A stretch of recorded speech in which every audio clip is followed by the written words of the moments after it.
нового покоління, створений для дорослих та дітей від 3 років.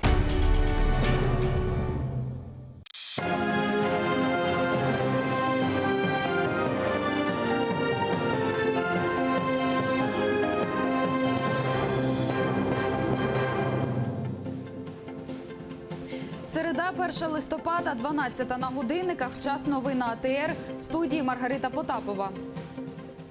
У ці хвилини Солом'янський районний суд має розпочати слухання у справі про запобіжний захід синові міністра внутрішніх справ Олександру Авакову. Цю ніч він провів у СІЗО. Детективи НАБУ підозрюють його у присвоєнні бюджетних понад 14 мільйонів гривень. Йдеться про його причетність до закупівлі за завищеною ціною рюкзаків для Національної гвардії. Маємо на зв'язку нашу колегу Дарину Іванютенко. Вона слідкує за процесом. Дарино, скажи, чи відомо, якою буде доля міністерського сина у найближчій перспективі?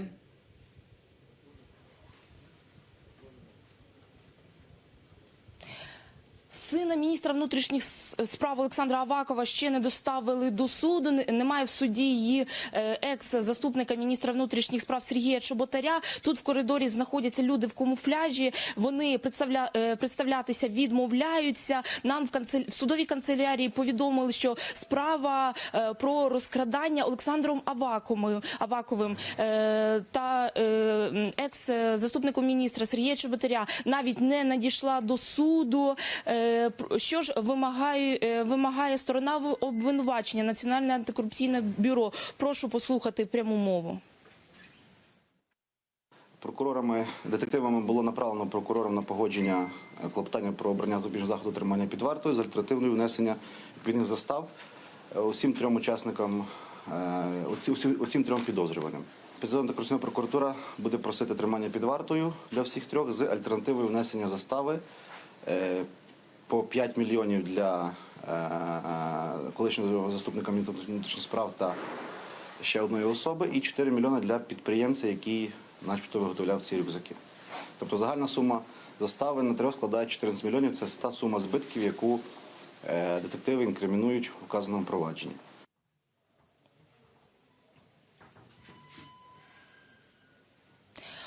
Авакова-молодшого та екс-заступника міністра внутрішніх справ звинувачують у розкраданні 14,5 мільйонів гривень під час закупівлі МВС тактичних рюкзаків для потреб АТО. Вчора обох їх затримали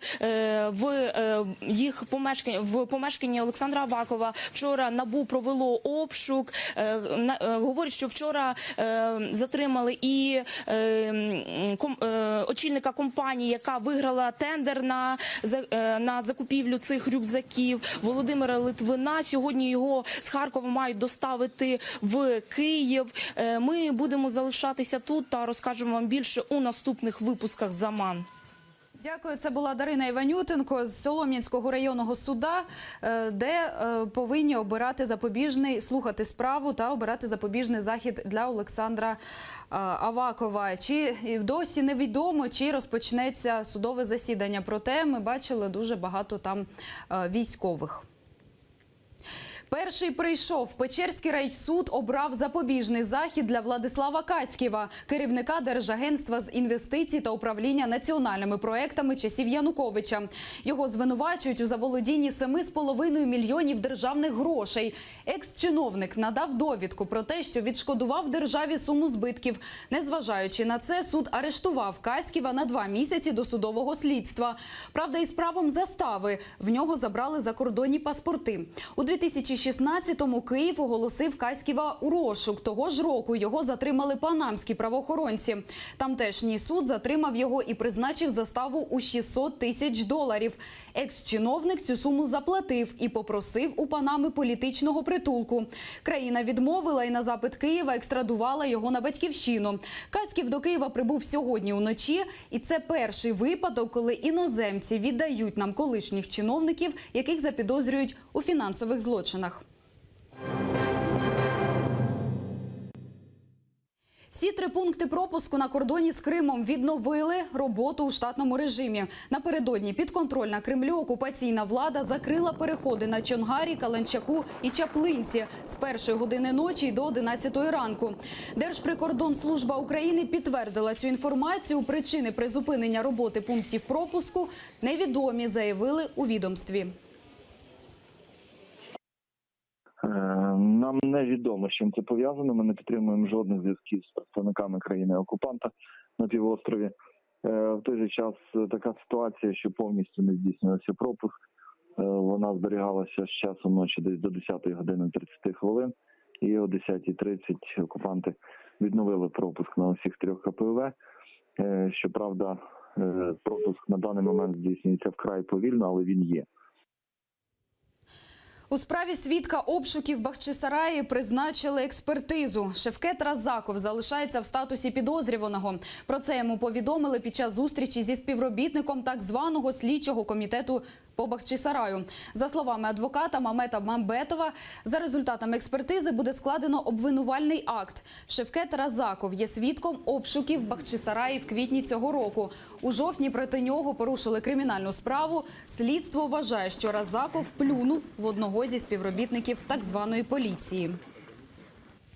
Следователь поставил вопрос перед судебным экспертом, может ли тот момент, именно связанный с плевком в отношении в адрес работника правоохранительных органов, считаться оскорбительным каким-то поведением.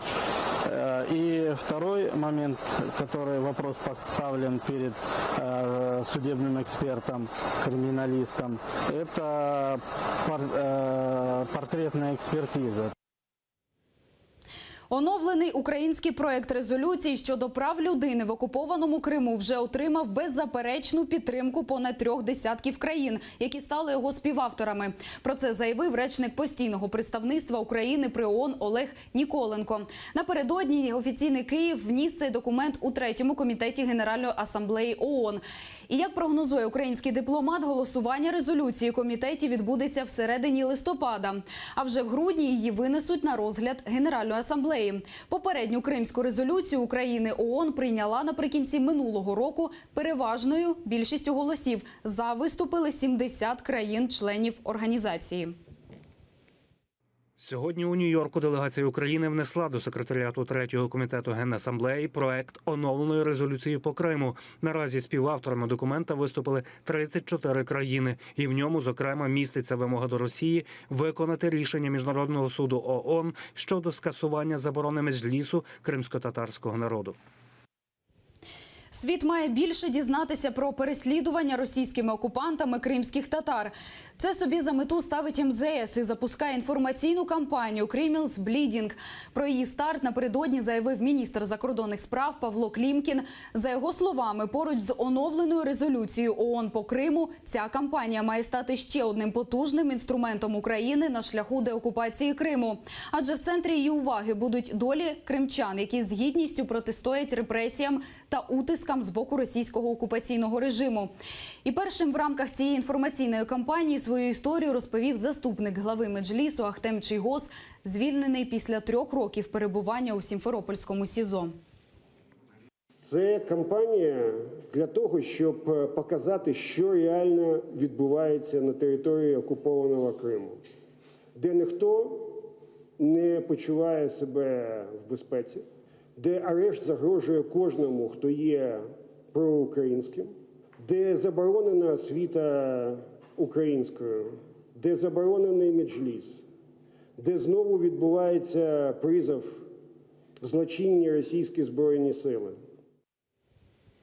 Один український воїн загинув, ще 5 поранені. На фронті знову загострилася ситуація. Важкі бої точаться як на Донецькому, так і на Приморському напрямках. Бойовики гатять з мінометів, гранатометів та великокаліберних кулеметів. На Світлодарській дузі загинув грузинський доброволець. Розвідник родом з Грузії Георгій Саралідзе. Він добровольцем воював за цілісність України. Найбільше поранених аж 3 поблизу Широкіного. Окупанти майже 2 години били зі 122-мм артилерії, мінометів калібру 120 мм, гранатометів та кулеметів по оборонцях Широкіного, що на Приморському напрямку. Наші воїни відповідали противнику із піхотного озброєння. Загалом за минулу добу незаконні збройні формування 17 разів порушили режим тиші.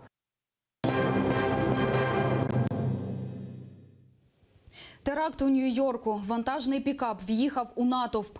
Загинуло 8 людей, серед них 6 іноземців, 5 аргентинців і 1 бельгієць. Ще 11 поранені. За попередніми даними Посольства України у США, українці не постраждали.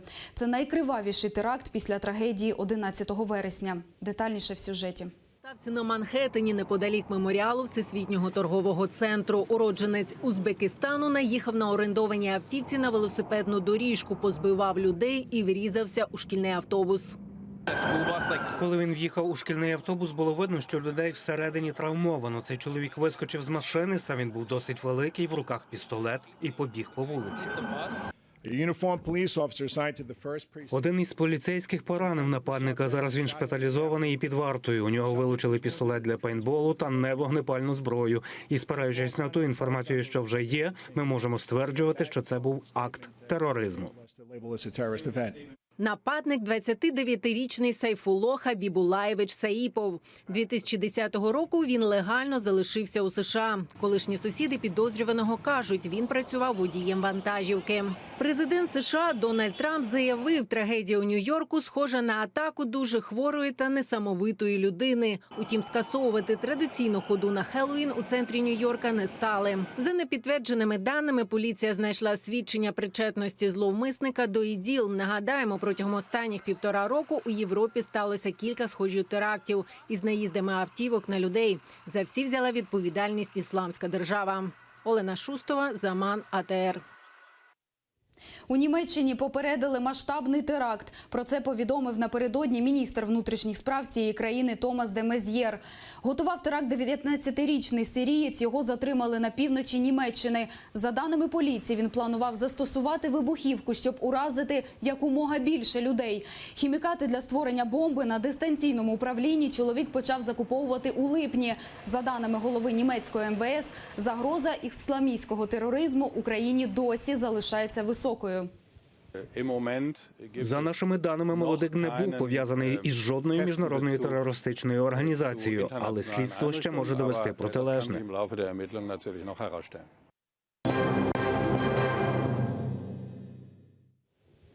Криму не вистачає енергії. У цьому зізнався голова окупаційної влади півострова Сергій Аксьонов. Різке похолодання застало окупантів зненацька. Ставленик Кремля каже, на піку споживання кримчанам не вистачає 200-300 мегаватт електрики. Зрештою, мешканцям півострова до відключень не звикати. Навіть після побудови і помпезного відкриття кількох енергомостів вони звикли до періодичної темряви і холоду в квартирах та пересувних генераторів на вулицях. Окупаційні військові частини підконтрольна Кремлю. Влада півострова обіцяє не відключати від енергопостачання.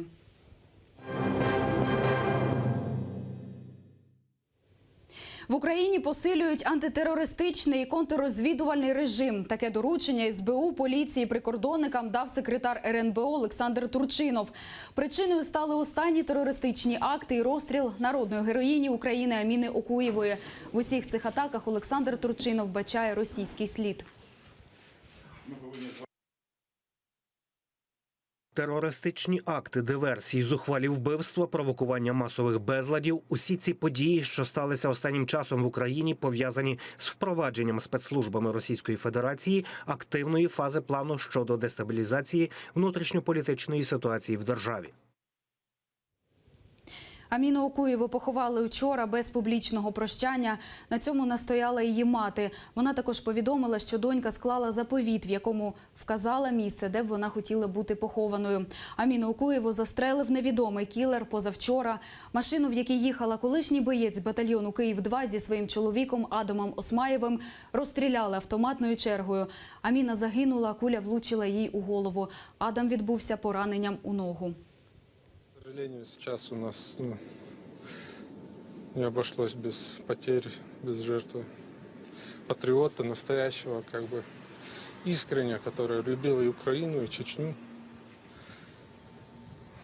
самоотверженного, честного, такого. Редкий человек. Ну, у нас не принято жену хвалить вообще, но что есть, то есть. Она знала, что она положит жизнь, она всегда знала, что она погибнет. Есть люди, которые остаются легендой именно потому, что они понимают свое предназначение. Потому что верить – это значит жертвовать.